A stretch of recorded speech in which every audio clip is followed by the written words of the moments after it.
Hello, my name is Mike Vinsel, and today we're going to continue reading my book, Travels with Nobody. And today is September 8th, 2024, and it's 9:52 a.m.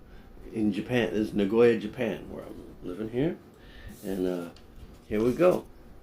One second here. I'm going to have a sip of coffee.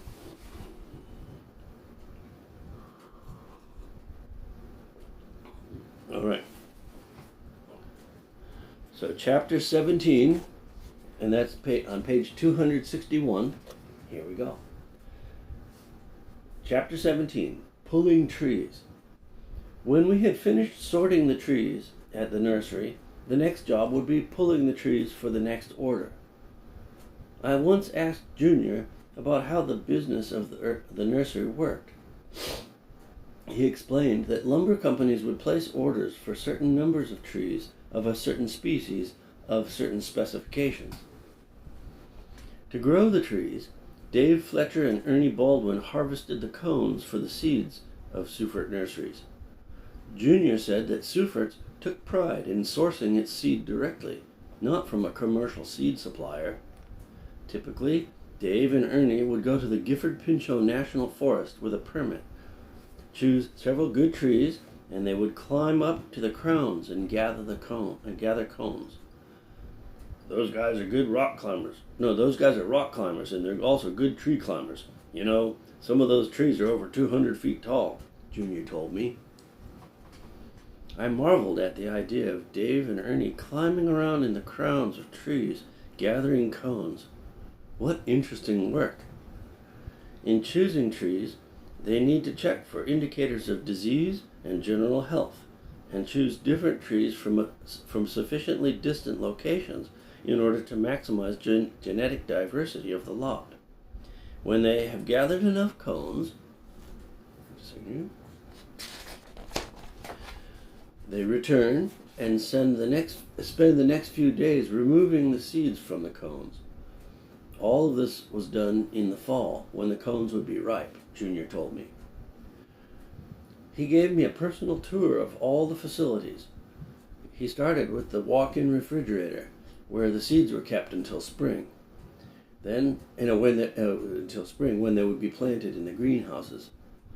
There were racks along the walls, holding large, clear plastic bags, all carefully labeled, filled with what looked like moist brown sawdust. Junior explained that it was a sterile, non-soil medium mixed with the seeds. Most of these were Douglas fir. He explained that the seeds of most temperate zone trees needed to be stratified. That was, they needed to experience a period of cold before they would germinate.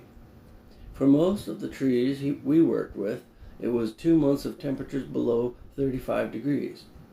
He said that the germination time could be controlled, as after the stratification period had passed, the seeds would germinate as soon as the temperature was raised above 60. He showed me the greenhouses.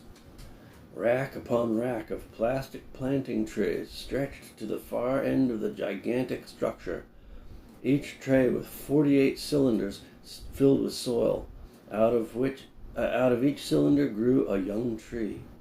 The trees would germinate in March and spend that growing season in the greenhouse and be planted outdoors in the fields the following year. We took a walk out to one of the fields. I was aware that he was giving me this tour while the rest of the crew was working, sorting an order for a Christmas tree farm. We would begin pulling the trees from this field as soon as the Christmas tree order was finished, which would be another few days. The trees in the field were Douglas fir, all about 20 inches tall. They had completed 2 years of growth, one in the greenhouse and one in the field. They would be delivered to the Weyerhaeuser Company. The Weyerhaeuser Company would hire crews to plant the seedlings in areas they had recently clear-cut in the mountains. So that's how the nursery business worked. I told Junior that it had been generous of him to take the time to explain so thoroughly, even while I was on the clock. I took the time because you asked, he said. Thanks, I said. I left to join the rest of the crew on the conveyor belts. The first day of pulling, we all showed up at the gate as usual. We'd been told to bring rain gear. Junior opened the gate, and we all filed into the sorting building. It was raining lightly outside. Junior disappeared into his office, and Dave Fletcher explained what we'd be doing. Some of the other workers had not done pulling before either. Ernie Baldwin backed up to the loading dock, driving a big John Deere tractor pulling a flatbed trailer on which dozens of blue plastic tree tubs were stacked. There was room for most of the workers to ride on the trailer behind the tubs. A few of us trod behind the tractor in light drizzle. We arrived at the edge of the field with rows of knee-high Douglas fir trees stretching into the distance, disappearing in a fog that had settled in the low part of the field. Dave Fletcher explained that over the weekend they had gone through the field with an attachment that cut the taproot off about 6 inches below the surface, so the trees would be uniform size and be easier to pull. But anybody could see this was going to be back-breaking work. And here's the painting, or a picture I made. I drew of this. This is us pulling trees. And that's Mount Rainier in the distance. You can see that, the mountain, that's Mount Rainier. And there we are pulling the trees at Fletcher's. I'm at the nursery. Anyway, Suford's nursery. Okay. All right. We were each given a tub and assigned a row. We would pull the trees out of the ground and place them in the tubs, with the roots all in the same direction. When the tub was full, we would bring it to the flatbed where Ernie or Dave, whoever wasn't driving, would take it. The tractor would go slowly through the field at the pace of the work. When the flatbed was full of tubs, they would haul it off to cold storage. During those intervals, we would relax in the rain. And so it went through the first morning. Rain drizzled down on us. All of us hunched over, covered with mud, pulling trees. I started to sing. I'm the plowman in the valley with a face full of mud. Jeff Paquette sang the next line. Yes, I'm fumbling and I know my car don't start. He knew the song, Loving Cup by the Rolling Stones. The lyrics fit the mood perfectly. We started out side by side, each in our row. The faster workers got a little ahead of the rest, but then would stop and help the others along. Jeff and I kept ourselves entertained trying to remember the lyrics of songs as we worked. But for most of the crew, it was pure drudgery. Don't be so down in the mouth, y'all. This rain ain't nothing but liquid sunshine, one of the old ladies of the crew said. If you close your eyes for a second, you can feel it all over, she said, chuckling. I chuckled too. That's the spirit. Where are you from, young man? The lady said. She looked to be about 60 years old, a tough woman. Tough but friendly. I had seen her but not met her. She worked on the other conveyor belt. I told her my story, that I had come from New Hampshire and all. She said her name was Rosemary Teal. Her family had come to Olympia just after World War I. They'd all been loggers. I told her about my time working at the apple orchard. She asked what I did. She asked what we did in the winter. I told her about pruning. She said it sounded like cold work. I told her it was indeed, but we were always dressed for it, and we didn't get dirty like this work. No doubt about that, she said. Pulling trees is the dirtiest work they got here at Suford's. I ought to know. I've been here for 10 years now. Brad Keller was working beside Rosemary Teal and joined the conversation. Could be worse. Could be raining, he joked. After lunch break, the weather began to clear. In the afternoon, we had scattered patches of real sunshine. We could see Mount Rainier in the distance. I told Brad and Rosemary about going skiing the previous week. Rosemary told me that if I was interested in mountaineering, that Dave Fletcher was an instructor with the Mountaineers in the summer, if I was interested in getting serious training. In the winter, it was dark when work let out. Back at the locker room with the giant wash basin, the floor was thick with mud. I pitied whoever would have to mop that up. After cleaning myself up as best I could, I drove home, exhausted. Pulling trees was the hardest work I had ever done. Some weeks went by. When the weather permitted, I rode my bicycle to work instead of driving. My car still ran, but not well. I had to think about what I'd do when it finally crapped out for good. Then one weekend, we had a hard freeze. Not by New Hampshire standards, but it got cold enough, long enough that the ground froze. The following Monday, I awoke in the dark, as usual, made coffee and lunch. It was cold, but the weather report said that it would be clear, so I rode my bicycle to work. I rode from Lacey to Olympia, turned down Capitol Boulevard toward the nursery in Tumwater. I arrived and waited with the others, for Junior to unlock the gate. The prison bus arrived, dropped off the prisoners, and then headed back. We all waited at the gate. People rubbed their hands to keep warm, breathing through cigarettes. We waited. 7 o'clock. No sign of Junior. He usually timed it so that just as he reached the gate to unlock it, it was exactly 7. We waited. "Friggin' cold," one of the prisoners mumbled. Reticent from the cold, people nodded in agreement. About 3 minutes after 7, Junior emerged from his office. He did his usual slow walk, then stopped about 20 feet from the gate. He stood motionless for a couple seconds, expressionless, hands in his pockets. "Ground's frozen. There's no work. Go home," he said. He turned on his heel, back stiffly to us, walked back to his office, and closed the door behind him. Most of the regular workers went back to their cars and went home. But what about the prisoners? "What do we do?" Brad Keller asked me. I just had my bicycle. I wondered what the prisoners were expected to do. Junior had not said anything. He just told us all to go home. Had he called the corrections facility to have the bus come pick the men up? We didn't know. The gate was locked. None of us were going to shout to Junior. I decided to stick around for a few minutes to see what would happen.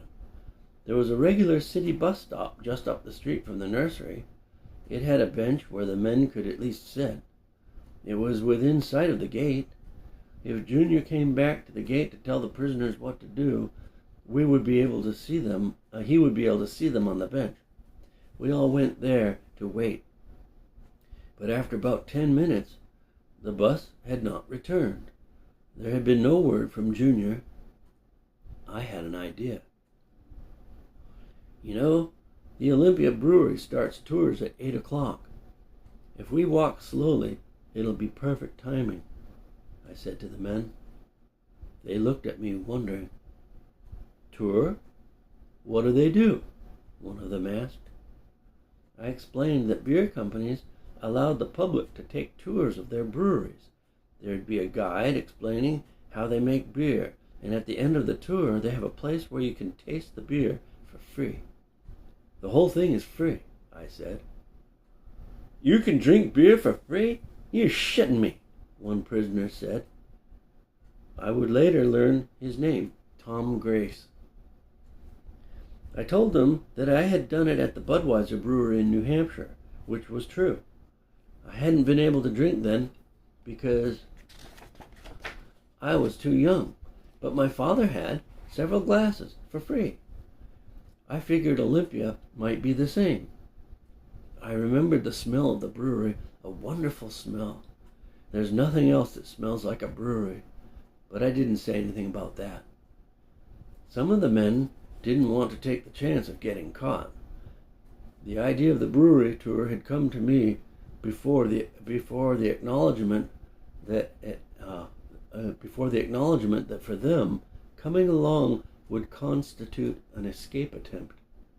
I dreaded the thought of what kind of trouble they'd be in if they did get caught. "I'm in," Brad Keller said. "I don't remember the last time I had a beer. Yes, I'm in. Brad was the oldest of the prisoners. "How many beers can you have?" Tom Grace asked. I told him I didn't know. I had only been to the Budweiser brewery, and at that one you could get 4 or 5 glasses. "Hell, I'm in," said I'm in. I'm Dennis Altman. Just to let you know, I'm Stephen Stroh. I shook his hand. 4 other guys said they were in. We all shook hands. They were Tom Grace, Tony Bosco, Mike Levine, and Steve Donovan. So the 7 of us started walking up Capitol Boulevard to the brewery, toward the brewery. 5 prisoners didn't want to chance it. They waited on the bench at the bus stop. Along the walk, we all told our stories. Some of the guys told what they were in jail for. No murders, mostly just one drug bust too many. Some of them were in their 30s. Brad Keller was the oldest. Dennis Altman was 42. He told his story. What I was in for should have been nothing. I mouthed off to a cop, and that was the dumbest thing I ever did. I got pulled over up in Tacoma. The cop said he smelled weed. He had me get out of the car by the side of the road, and he's digging around in the car. Another cop comes up and he's asking me all these questions. So I wise off to him, and he lets me have it upside the head with his mag light, Altman said. Wow, that's scary. Well, he looks like he's going to do it again, and this time I grab the light, and the other cop slams me from behind. I'm laying there all bloody, and he cuffs me. Says he found weed in the car, too. There wasn't any weed in the car, but I go up for assaulting an officer, plus possession of a controlled substance. He wouldn't have done any of that had I kept my trap shut, Altman said. That's terrible. Bad shit, I said. And what's the moral of the story, he asked. Don't mouth off to the cops, I said. That is correct, young man, he said. Funny thing is, Altman said, there weren't any weed in the car. That was true, but I had a nickel bag in my coat pocket that they never found. I guess since they planted the weed in the car, they never bothered to search my pockets. When they gave me back my coat, there it was. Ain't that something? That was 1 year, 2 months, and 5 days ago today. I was the youngest in the group. There was a stretch along the way where there were no houses. Smoking up, boss, said Tony Bosco. He had a joint. Where had he gotten it? I wondered. They all smoked up. They smoked as they walked, passing the joint. What if a cop drove by? Good thing for us, none did. We arrived at the entrance of the brewery. It was just about 8 o'clock. There was a gate with a guard shack. I went up and asked if we could take a brewery tour. I explained the circumstances, that we worked at Suffolk Nurseries and the ground was frozen, so there was no work for the day. I left out that they were prisoners on work release, and the guard didn't ask. He made a call on a phone. A few seconds later, he said we were good to go. Just follow the brick path to the door. We went into the lobby. It was very fancy. It had comfortable couches, stuffed chairs, and coffee tables, much like the lobby of a fancy hotel. The receptionist welcomed us and told us to have a seat, and our guide would arrive shortly. We all made ourselves comfortable. Can we really do this? I mean, is it really free? Tom Grace asked quietly. I think so, I told him, raising my eyebrows to convey the unspoken. Ain't that something? Perhaps we're underdressed, Brad Keller said, suppressing a smirk. I nodded. That may be true, but it is better than if we had come here after work, I said. Everybody laughed, trying to be quiet and discreet. The guide entered the room, a man of elegant manners in his 50s, black pants, white button-down shirt, black vest, bow tie, slick-back hair. We all stood, and he explained that we could begin the tour immediately, as there were no other reservations for that time. He led us out of the room, down a corridor into the inner workings of the brewery. The first stop was an ornate fountain with a miniature water wheel. The guide explained about the excellent quality of the water used in making Olympia beer, their flagship brand, hence the slogan on the label, "It's the water." We all looked at each other, feigning acknowledgement. Nodding to Brad Keller, I said, as if repeating, "Yes, it's water." Brad held back laughter. "Indeed," he said quietly, "the singular peculiarity of your comment is that there is no the there." Sorry, I just got to repeat that sentence. Brad held back laughter. "Indeed," he said quietly, "the singular peculiarity of your comment is that there is no the there." The tour continued. We came to a section in the corridor where there were 2 wooden barrels along the wall. One contained dried kernels of malted barley. The other contained hops. We were welcome to pick these up, smell the hops, and even eat a few kernels of barley. It was crunchy and sweet. Next stop was the Lauter tuns, huge copper kettles with domed lids, attended by men in white lab coats, masks, caps, and even blue paper covers for their shoes. Sanitation was essential in the manufacture of good beer, the guide said. Then, just as we were about to move on to the next part of the tour, the guide stood silent for a few seconds, perhaps assessing his audience. "You gentlemen are perhaps most interested in getting to the hospitality room for a sample of our products. Is that right?" he asked. We looked at each other. "I think that would be an accurate assessment, sir. As interesting as all this is," I said. "Come with me," he said. He conducted the rest of the tour in fast forward, walking briskly, with us following. He spoke as he walked, gesturing to the various operations as we passed. "Over here's the wort cooling. Wort is beer before it's fermented," he said. "Up here's where the fermentation takes place. Each one of those tanks holds 25,000 gallons. We walked further, not stopping. Up here's kegging. We put out 135,000 kegs a year on average. After that is canning. Over here is bottling, where we pioneered our distinctive stubby bottle. We're almost there, gentlemen."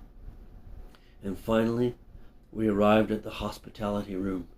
And what a room it was! Beautiful, stately, with a glass globe lighting suspended from a high, dark ceiling, dim orbs which would have provided pleasant bar light if not for the shafts of morning sunlight gleaming brashly through the windows. The great wooden bar top obviously came from a single huge piece of wood. "Western red cedar," the guide said, having noticed me admiring it. "The tree was harvested from this very site when they cleared the land for the first brewery. That opened in 1896. That building was replaced in 1906 by the brick structure you see from I-5. This building was built in 1934 following the repeal of Prohibition," he said, his fingertips firmly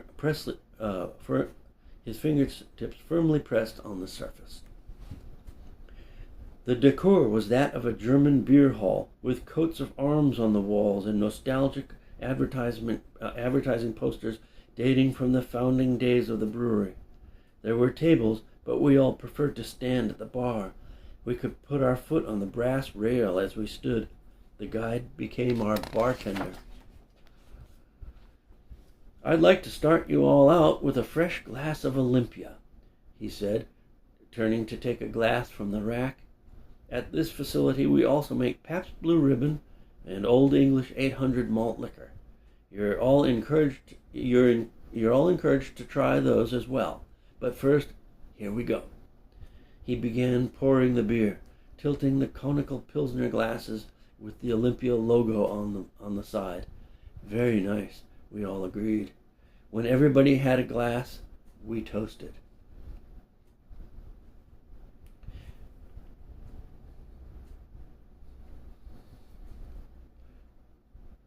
"Here's to," Brad Keller spoke. And he hesitated. He was going to say, "Here's to free beer," but discretion prevailed. He said, "Here's to frozen ground." We all clicked our glasses and drank. A few seconds of silence passed languidly as each man savored the pleasure of the moment. "It's true. It's really true. This morning when I got up..." Just a second here.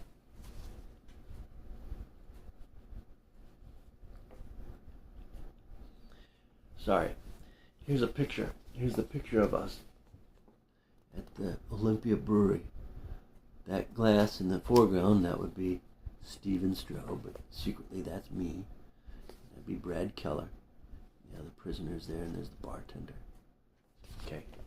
I've got to pull myself together here.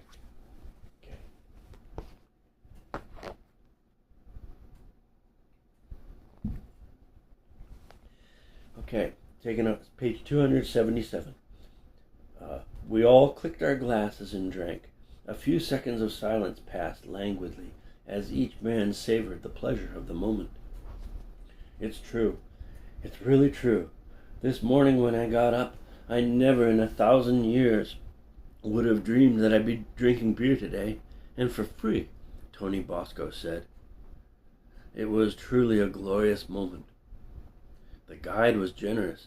He seemed to genuinely enjoy the chance for conversation that we provided. For the next round we had Pabst Blue Ribbon.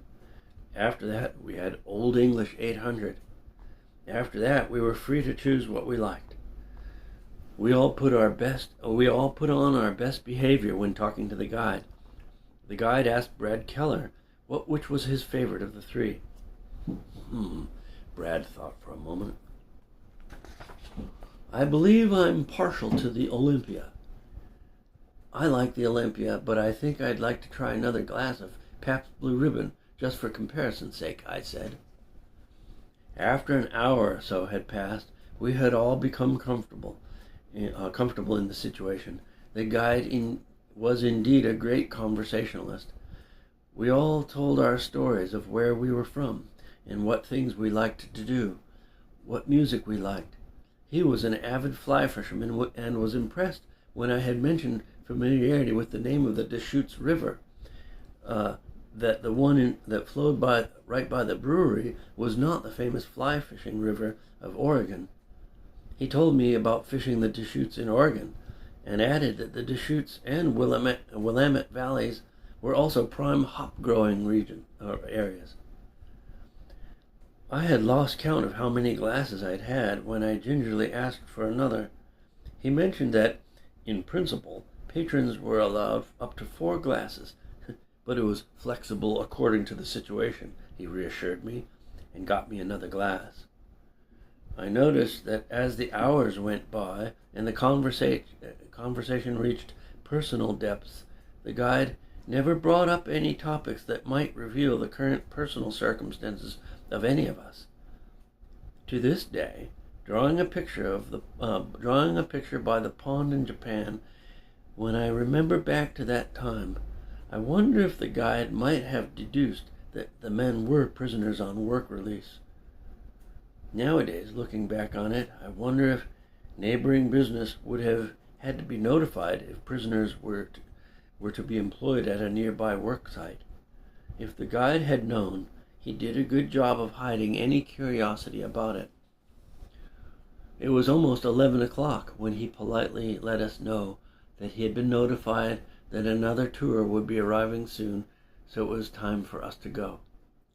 We all downed our beers, thanked him profusely, gathered our things, and left.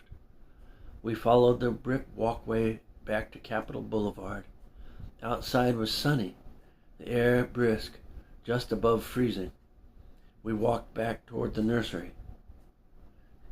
"Jesus," Brad Keller wistfully said, eyes closed for a second, face to the sky. "That was one of the finest occasions I can remember." "No doubt.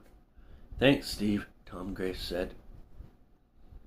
When we got back to the bus stop, the other prisoners were still huddled by the bench, hunched over, trying to sleep and keep warm. The brewery tour would join them. They would sleep it off until the bus came at 4:30 to take them all back to jail. I rode my bicycle home. The next day was warmer. There was work. Brad Keller told me that nobody got in any trouble. None of the guards or bus driver had smelled alcohol, and nobody snitched.